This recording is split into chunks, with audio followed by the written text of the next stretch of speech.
Yes, sir. Yes, sir. Yes, sir. Yes, sir. You're inside the Mind of Med on WindyCityUnderground.com, your music, your station. And on the phone, I have the privilege of talking to my man, Ryan Chiaverini. What is going on, man? What's happening, man? How you doing, man? I am doing great, sir. To everybody out there, right now, everyone's been counting down, especially here in Chicago. You have, 2 days left, and then Oprah is done. 2 shows left, and Oprah is done. And right after that, I mean, they waste no time. on May 26th, a new show will be hitting the airwaves here in Chicago. It's called Windy City Live, and Ryan Chiaverini is the new host of the show, along with Val Warner. Ryan, it's a pleasure to have you on the show, man.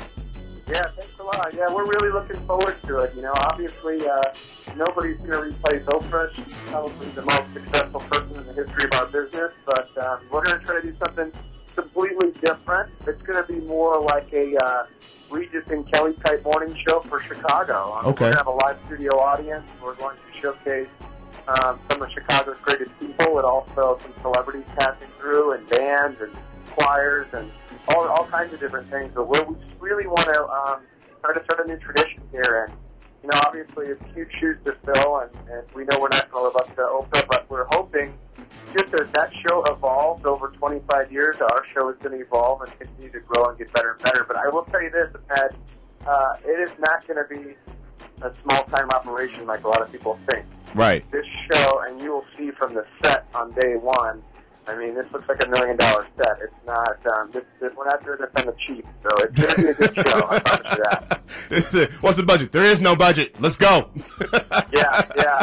I wish there was no budget. Right. But I will say Emily Barr, our general manager, is really putting, she's putting effort into this thing, and she believes in it, and she's a good person to have on your team when she wants to do something. She does it right, and that's why Channel 7 has been #1 for so many years. They don't Mickey Mouse things. They do it right. And they don't Mickey Mouse things, but they're owned by Disney. Yeah. No pun intended on the Mickey Mouse. Right. It's going to be a good show. I think it's going to be fun. We've been doing rehearsals all week, so we're itching to get going.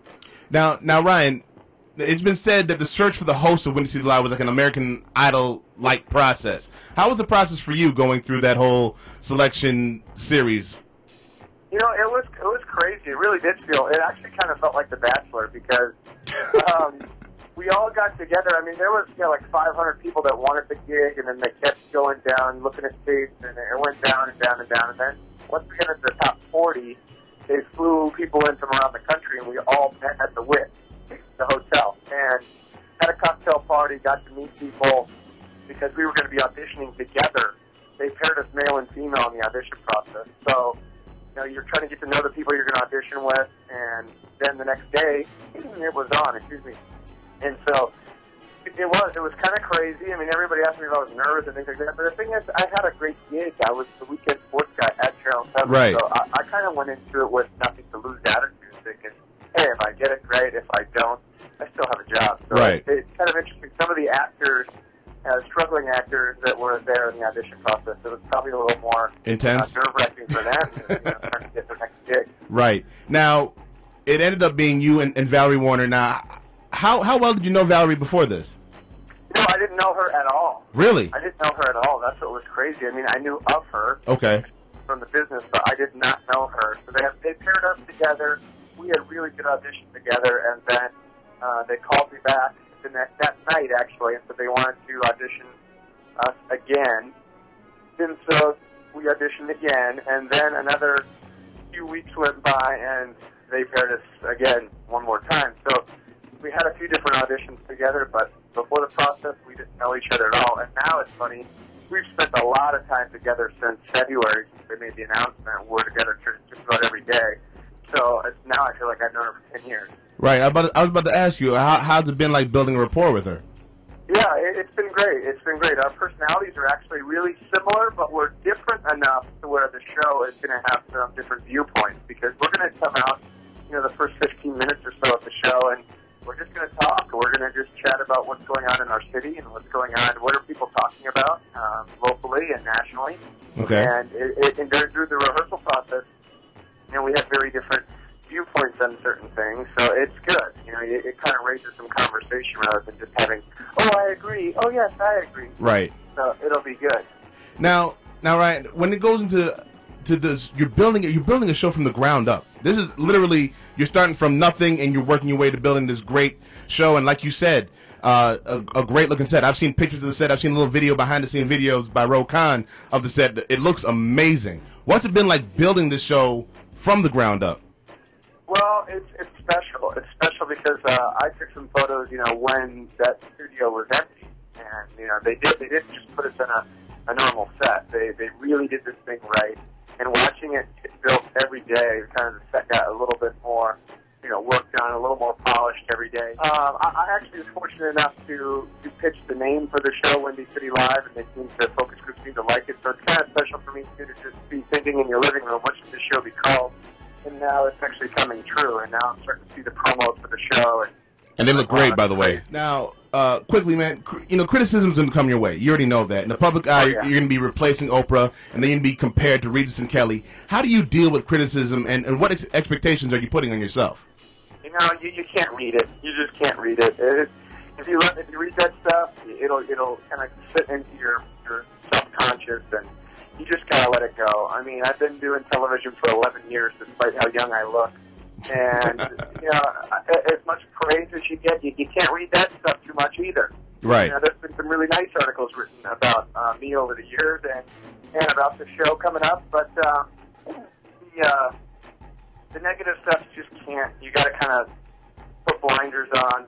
Just keep moving forward, and know that we're putting out a good product, and we're going to keep getting better and better. And eventually, I think we're going to win people over. But sure, I mean, we're not replacing Oprah. We're not in her studio. It's not the Oprah show. We're doing two co-hosts. It's just that we get the unfortunate fate of taking replacing her a complete legend and Right. a time slot Right. where people have been watching her. We look at it like we're replacing a time slot. Have we been replacing some infomercial that was on at 9 a.m.?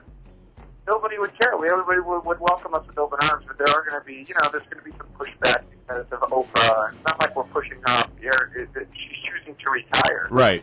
So, when people are negative about that, I'm like, come on, guys. What do you want from me? I understand. But like I said to the Sun-Times when they asked me that, Derrick Rose didn't try to be Michael Jordan. Right. Derrick Rose just tried to be himself, and it looks like it's working out pretty well for him. So that's what we got to do. We got to go on the air and be ourselves and try to bring something different to the city. Real quick, on some of the contributors you got, Mark DiCarlo. Can you tell us a little bit about him, real quick? Yeah, he's actually one of the funniest guys you'll ever meet. There's actually a clip on my Facebook page, and I think it's on YouTube of one of our rehearsals. You can just get a glimpse of how funny this guy is. Yes. And that was all off the cuff at the last minute. We just decided to do that. I mean, that was not even really pre-planned. We just wanted to see if we could do a live shot and pull it off and make sure technically we were good for a rehearsal. But he was just, he's hilarious. I think he's going to really add something to the show. He'll be on 1 week per month. He's Okay. from Downers Grove, but he makes his home on the West Coast. He does a lot of different Man, what are you looking forward, to most of just hosting a live show like this? What are you specifically looking forward to? You know what? Ned, I hosted a show called the Chicago Huddle a few Yes. years ago at ESPN. I'm looking forward to that live audience interaction. I love the live audience, and we had one there, and this will be even different because it's not a restaurant. People aren't going to be serving food, during the show. People are actually going to be watching, Right. kind of waiting. And it's like when you make a joke or someone makes a joke, it's instant gratification. It's the instant feedback from the energy from the crowd. I think that's what I'm looking forward to the most. Just doing it in front of a live audience and kind of just doing something brand new. I mean, the news has been on forever. All of these programs really have been on forever. This is a brand new show where it's going to be kind of cool when people will say, "Hey, this show is totally different from anything we've seen around here." That's really what I'm looking forward to. Yes, man. And again, good luck. And if people want to go check you guys out, where can they get tickets at? You know what? All you have to do, tickets are free, and we're looking for studio audience members all the time. So just send an email to tickets@windycitylive.com. You can request up to 4 tickets per show. I know we're already booked for the first couple weeks, but obviously they'll get back to you and let you know what dates we have available. But tickets@windycitylive.com. They're absolutely free. And Thursday, May 26th, 9 a.m. we kick off, and then we are on every day, 9 to 10 a.m. Monday through Friday. So it's pretty crazy. It's going to be a lot of TV. Let's put it that way.